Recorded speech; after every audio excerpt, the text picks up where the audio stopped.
Brad Stanton is up next. He said, Arn, do you know that you have the perfect DDT? Did you know that? That it's the perfect... He's already clued in, Brad. He knows. Brad, I do. Brad, there's a few things, just a very few things that I can do.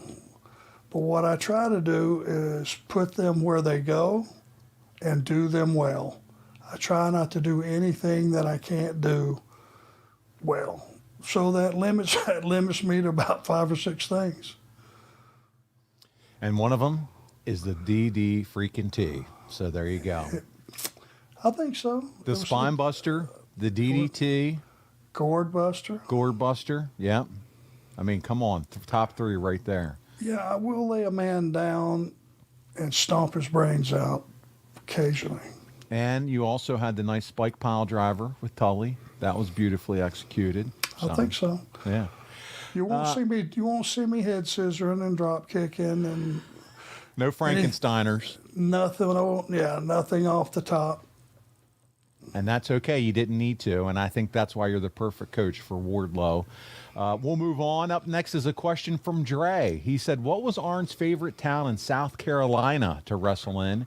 Any good stories about Florence, Columbia, Greenville, or any of the other towns there?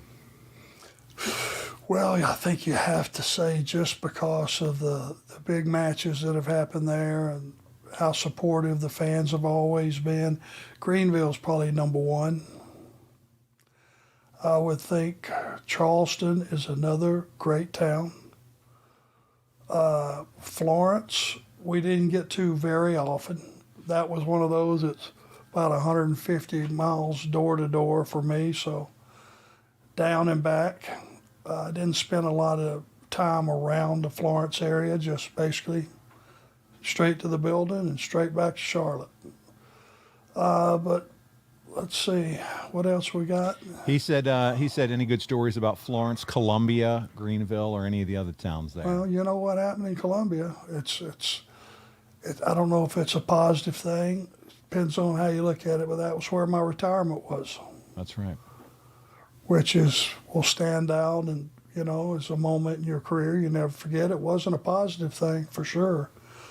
One of the hardest things I've ever had to do because it was saying goodbye. Have you ever gone back and watched that, Arn? Yeah, once. Okay. All right. And it was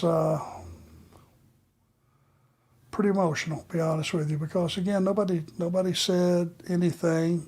They just said, I asked, I told them what happened at the gym. I told them what my last doctor's report said, and he will never clear me. And so I knew. And when the guy smacked me in the back, and I had that electric shock go down my back or in my neck, if you don't accept that when it is God slapping you in the face, basically, because I full well planned on getting strong again and wrestling again. But that day, if you don't listen to what they're saying, the message you're being sent, then you're just a fool. Yeah. Well, there you go.